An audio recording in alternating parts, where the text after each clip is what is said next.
Agora, eu vou mostrar esse exemplo aqui de obtenção dos diagramas de esforços solicitantes. Aqui se trata de uma viga em balanço. Ela está engastada em A, né, como se fosse chumbada em A aqui, e desse lado não tem apoio nenhum. Ela está no ar, né? Ela está como se estivesse assim, né? E minha mão aqui direita aqui, que aparece à esquerda de vocês, funciona como engastamento, e desse lado aqui está no ar. Desse lado aqui não tem apoio nenhum. E ela está sofrendo cargas. Uma carga inclinada, uma carga para baixo, uma carga inclinada aqui. As distâncias estão indicadas, 3 metros, 4 metros, 2 metros. Vamos à obtenção dos diagramas de esforços.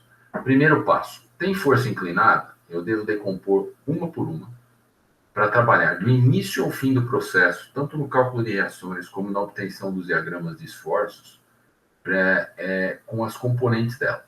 Componente horizontal e a componente vertical. Puramente horizontal, puramente vertical. Então, nós só trabalhamos com forças ou puramente horizontais ou puramente verticais, formando 90 graus entre si, uma não gera influência em relação à outra. Então, primeiro passo, decompus a força de 30 kN a 50 graus. Para decompor um dos caminhos, né, há vários, eu desenhei os eixos horizontal e vertical, chamei de Z e Y, no ponto de aplicação da força. Esse é o caminho que eu considero mais fácil. Desenhei a força, ela está inclinada de 50 graus, né, em relação ao eixo horizontal, conforme fornecido. Projetei o ponto inicial da força no eixo, deu 30 kN. Projetei o ponto final da força no eixo, que é a seta, formando 90 graus. Cheguei nesse ponto à direita aqui. O ponto inicial já está no eixo, né? Então a projeção é ele mesmo. Ligo o ponto inicial da projeção no ponto final, resultou uma força para a direita, que vale 30 vezes cosseno de 50, arredondando para 3 casas depois da vírgula, deu 19.284 kN. É importante, né? A projeção colada no ângulo sempre é a projeção do cosseno, né? E a projeção perpendicular à do cosseno é a projeção do seno. Fazendo a projeção do seno, projeto o ponto inicial da força no eixo vertical, o ponto já está no vertical, a projeção é ele mesmo. Projeto o ponto final da força no eixo, que é a seta, né, no eixo vertical, formando 90 graus. Cheguei nesse pontinho que eu indiquei aqui com a seta.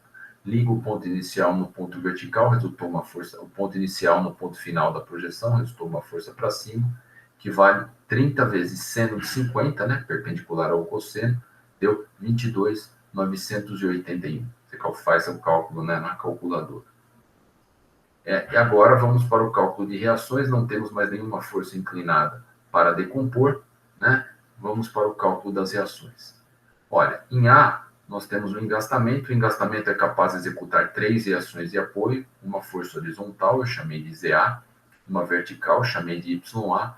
E um momento aplicado, chamei de MA. E adotei os 3 no sentido positivo da convenção dos sinais para reações, aquela que eu sempre adoto, força para a direita, força para cima, momento anti-horário positivos. Eu adotei os 3 positivos para as reações de apoio. A força inclinada eu já substituí pelas suas projeções.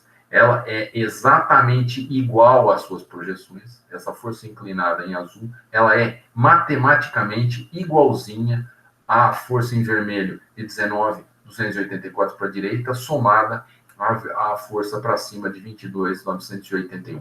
Então, eu posso substituir uma pela outra. É muito mais conveniente nós trabalharmos com as componentes horizontal e vertical puramente, então eu substituo a força inclinada pelas suas componentes. Tem uma força vertical de 10 kN para baixo, ela já é puramente vertical, não tenho que decompor nada, projetar nada, então já coloquei o 10 para baixo ali. E tem um trecho ali da viga sem carga nenhuma, ali na direita, não tem problema nenhum, vamos mantê-lo ali. Temos 3 incógnitas, não há apoio nesse ponto B aqui. Esse ponto B está no ar. Se você colocar YB aqui, você está inventando uma força que não existe nesse caso. Não tem apoio em B. Então, temos as 3 reações aqui. Somatória das forças, né, as 3 equações de equilíbrio para encontrar essas 3 reações. Estamos aí, a somatória das forças na horizontal igual a 0, vai dar mais ZA. ZA para a direita é positivo. Mais 19.284, igual a zero, precisa igualar a zero. Se não fosse igual a zero essa soma, a barra estaria andando na horizontal para algum sentido, para a direita ou para a esquerda. Isso não está ocorrendo, então a soma é zero. Passo para o outro lado, então vai ficar ZA igual a menos 19.284 kN. O que significa o menos? No cálculo de reação, o menos significa que o sentido real da reação ele é oposto ao adotado inicialmente. E quando nós formos desenhar o sentido real da reação, adotaremos o ZA com uma força de 19.284 para a esquerda e não para a direita. Seguindo aqui, ó, soma das forças na vertical igual a zero, vai ficar YA mais 22.981 menos 10 igual a zero. Passo para o outro lado, vai dar YA igual a 10 menos 22,981, né? Sinal oposto, né? Eles vão com o sinal oposto para o outro lado da equação, quando estão somando e subtraindo.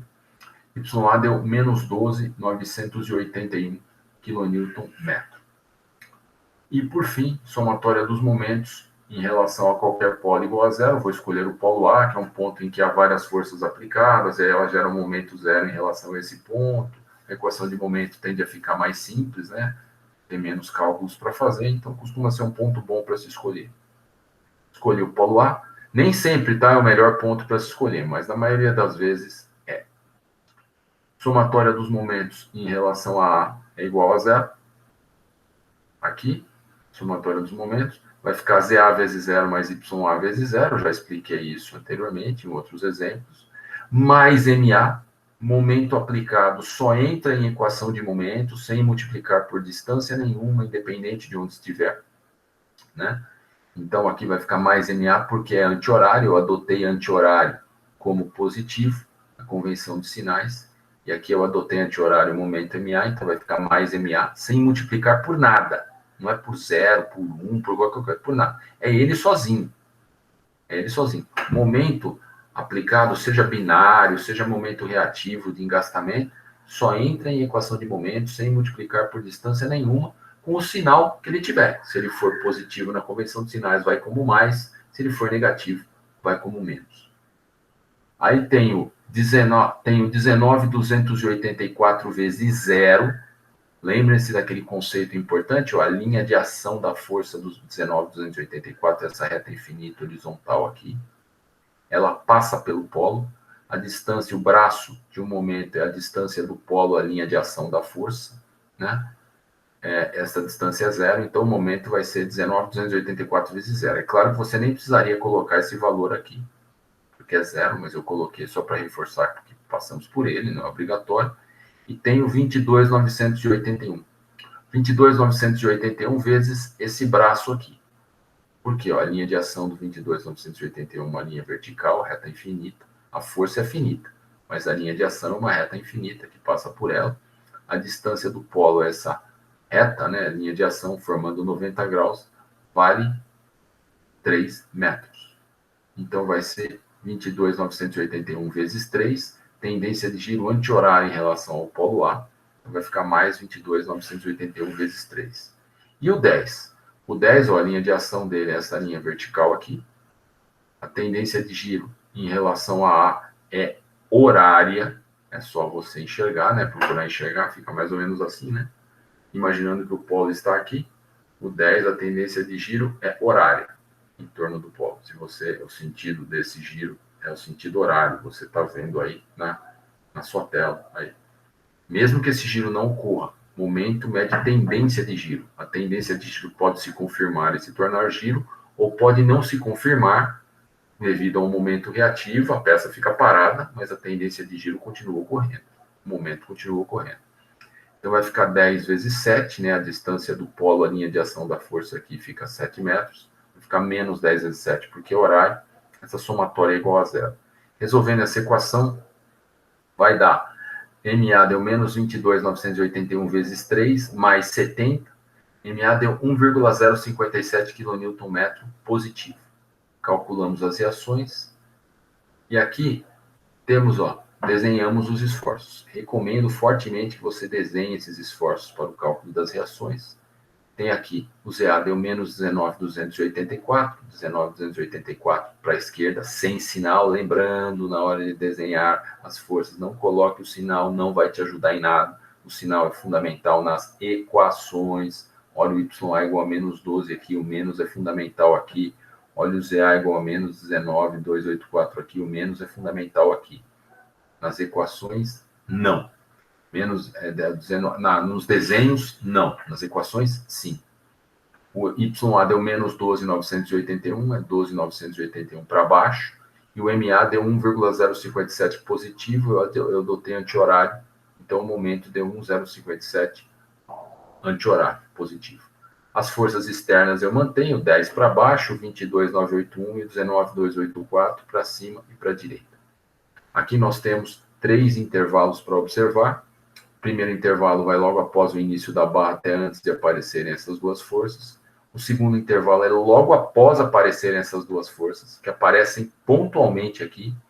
O desenho é uma setinha, que tem um tamanho tal, mas a força ela está inteira nesse ponto. 1 milionésimo de milímetro à direita aqui, eu já estou enxergando a força de 19 inteirinha. Essa seta é apenas um símbolo.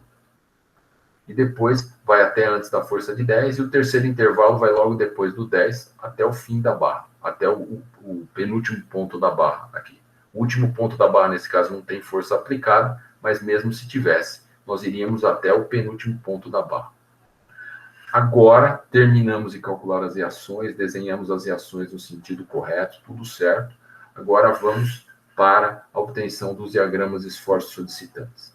A convenção dos sinais dos diagramas está aqui, aquela convenção padrão, conhecida, adotada mundialmente, que você não precisa decorar, que não tem nada a ver com a convenção para reações, aquela história, usada em momentos diferentes. Quando eu corto e olho à esquerda, que é o que eu vou fazer, força normal à esquerda, cortante para cima, momento horário são positivos. Corto, olho para a esquerda. Eu vou vir, primeiro vamos para a normal e a cortante. Corto, olho para a esquerda. O que eu tenho de normal aqui? Eu tenho essa força de 19.284 que se transforma em uma força externa, que se transforma em força normal, ponto a ponto, internamente aqui na estrutura. Corto, olho para a esquerda, normal para a esquerda é positivo, então é mais 19.284 a normal nesse trecho, é tração. Ela está sendo tracionada, esticada com 19.284 nesse trecho. Nesse segundo trecho, corto, olho para a esquerda, eu enxergo tudo do lado escolhido do corte e nada do outro lado. Eu estou vendo mais 19.284, eu enxergo as forças dos intervalos anteriores, menos 19.284 aqui, porque eu corto, olho para a esquerda, normal para a direita é negativo. E aqui vai dar zero de normal. E no terceiro intervalo vai dar zero do mesmo jeito, porque eu tenho o mais 19, menos 19, zero do mesmo jeito. Aí o gráfico de normal fica dessa maneira aqui, ó.